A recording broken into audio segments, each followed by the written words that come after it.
Today we're talking about the difference between index funds, mutual funds, and ETFs, and the information that I wish somebody would have given me whenever I started investing, or heck, before I started investing, so that I had the knowledge and didn't waste as much time or have as much hassle switching over from what I invest in now. I mean, let's be honest, I wish this was the math that they taught in school. I mean, tell me what kid doesn't think that, hey, if somebody gave me gummy worm money and I could turn it into a lifetime's worth of gummy worms, wouldn't be happy to trade that in.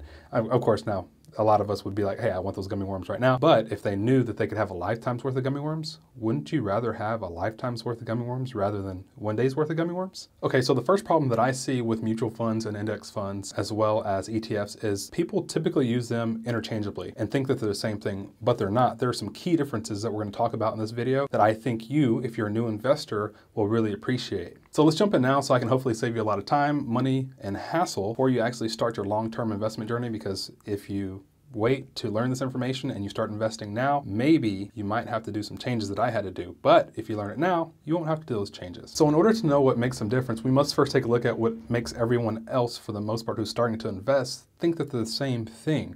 And then from there, we'll take a deeper dive to see what the differences really are. So what makes a lot of people, or beginning investors, think that these are the exact same thing? Well, mutual funds, index funds, and ETFs, you can actually make one purchase.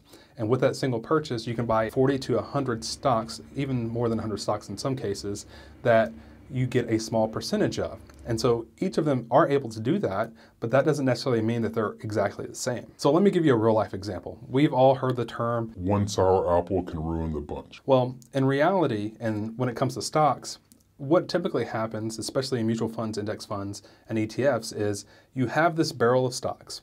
And this barrel of stocks is going to be our representation of a mutual fund, an index fund, or an ETF. And then we have this one apple. And so one apple, if it goes bad, typically will ruin an entire barrel.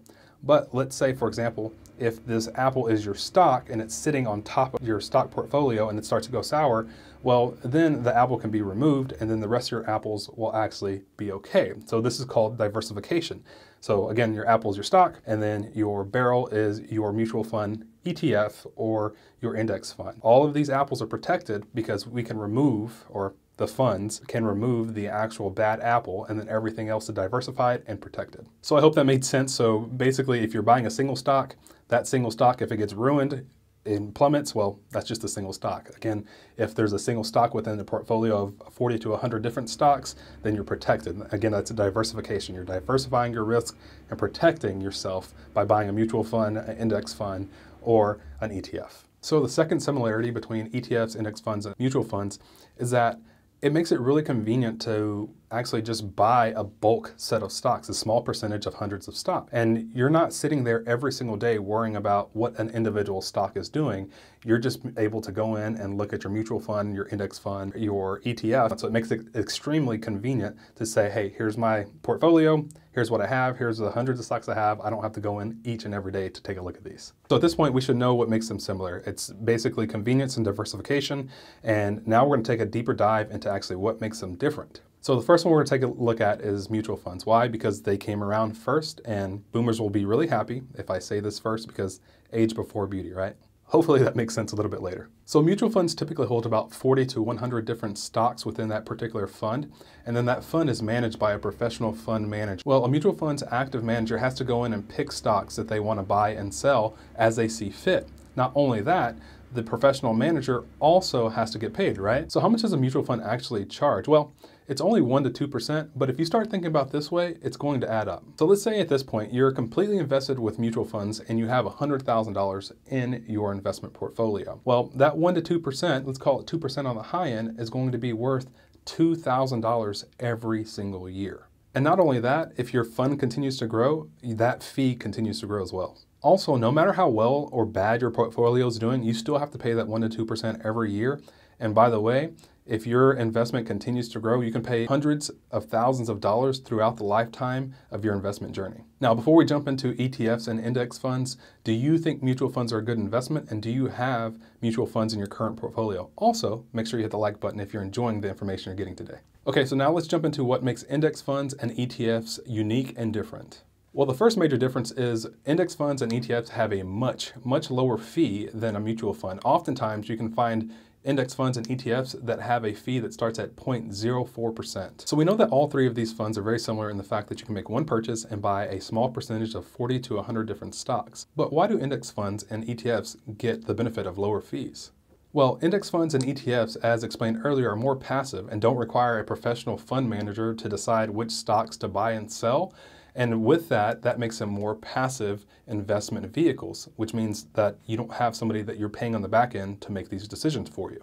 So at this point, you're probably asking, Joseph, well, how do index funds and ETFs make me money if there's not some smart man or woman in the back end pulling strings and deciding which stocks that I should be buying or selling every day? Well, to be honest, it's pretty simple because an index and ETF were both created to track a particular index, let's say, example, the S&P 500, and that return is usually about 7 to 8% annually. And with that, we know that in the long run, an index fund or an ETF is going to outperform fund manager or a particular investment. Again, in the long run, I want to be very specific. An example that many professionals use to show what an index fund is VFIAX, which is a Vanguard index fund, which tracks and mirrors the S&P 500. Now, this particular index fund, you'll see a return in the long run of about 8%. So I want to ask you a question. Whenever you think of a great investor, who do you think of? Warren Buffett, right? Well, Warren Buffett believed in index funds and ETFs so much that he made a $1 million bet that an index fund over the course of 10 years would outperform any fund manager's particular investment that they're making. And again, he gave them 10 years to make their best decisions they could. And guess what happened? Warren Buffett won. So why is this important for you to know? Well, if you have a mutual fund and the mutual fund is performing similarly to, let's say, an ETF or an index fund, well, you still have the high fees that you're paying. Not only that, again, most of these mutual funds or actively managed funds have a hard time actually outperforming or beating index fund or ETF, which tracks and mirrors the market. So at that point, you're asking yourself, why would I be investing in a mutual fund? So now that you know you can get a better return on your money with index funds and ETFs, are you still on the fence on which one you should choose? If so, let's dive a little bit deeper into what ETFs are. So an ETF, also known as an exchange-traded fund, still allows you to buy your barrel of apples, or in this case, your barrel of stocks with one single purchase. Also, like an index, ETFs track and mirror the S&P 500 or the Dow Jones, but with one major difference. The difference is ETFs can be traded all day long as the market is open, and index funds can only be traded once per day. Now, an ETF might sound attractive if you want to be a day trader, but if you want to be a long-term investor, it might not be the smartest decision for your portfolio. One main reason you may not want to buy ETFs on a daily basis is because each time you buy and sell, you'll have to pay a commission fee. Although by having ETFs, you have a lot of control of your portfolio, having that much access to control can cause you to make knee-jerk reactions that may not be beneficial to your portfolio. An example of this too much control and being able to buy and sell ETFs throughout the day is selling because it's a red day or buying because people are hyping up a stock that continues to climb and climb and climb on a green day. One of the final and key differences between an index fund and an ETF is index funds allow you to create an automated investing strategy, meaning that you can go ahead and set how much you want to invest every month. And then on that particular day, your investment strategy will actually be implemented through the automation. So just like your bills, your index funds can actually be set up to be on an automated payment schedule or actually investing schedule that fits your budget and your timing and your investment strategy for the long term, rather than having to go in every single day and decide, or every single month and decide, hey, do I want to put money in this month? It's just automatically done. And it's like paying your future self to make more money. So again, you can't do this with ETFs. Index funds are the ones that allow you to set up the automated investment strategy for your particular portfolio. So now let's talk about which investment vehicle might be best for you. But before we do that, make sure you hit the like button.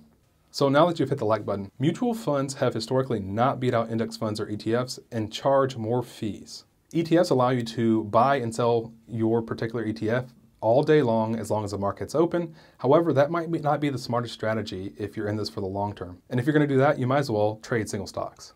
Index funds allow you to buy and sell once per day, but they allow you to set up an automated investing strategy that fits your budget and your investment goals. I think one of the things that index funds allow you to do is ease your mind, because you don't have to log in every time and then decide if you're going to buy that particular day or that time of month. It just happens. By the way, did somebody say passive investment, aka passive income? So with all that being said, I hope you learned something today. If you did learn something today, be sure to hit the like button and subscribe to catch more videos just like this. I upload videos about personal finance, investing, and entrepreneurship, as well as real estate. If you didn't learn anything, make sure you hit the like button twice. Thank you so much for your time, and I'll see you guys in the next video.